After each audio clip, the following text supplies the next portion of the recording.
मुख्यमंत्री सहाय्यता निधीच्या कार्यपद्धतीमध्ये आता मोठा बदल करण्यात आला आहे। आता निधीची कागदपत्रे आणि निर्णय प्रक्रिया आता ऑनलाईन करण्यात आली आहे। त्यामुळे आता रुग्णांना किंवा त्यांच्या नातेवाईकांना आता मंत्रालयात चक्रा मारण्याची गरज नाही।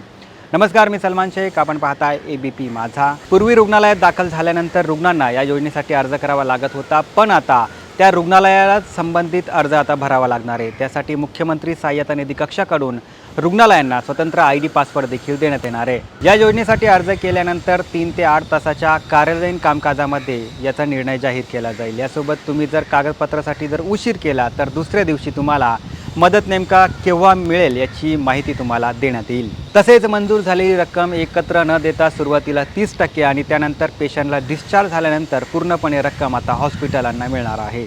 तर मित्रांनो, या योजनेमध्ये आता मोठा बदल करण्यात आलेला आहे। सरकारने केलेला हा बदल तुम्हाला कसा वाटला आम्हाला नक्की कळवा आणि जास्तीत जास्त लोकांपर्यंत हा व्हिडिओ नक्की शेअर करा आणि पाहत रहा एबीपी माझा।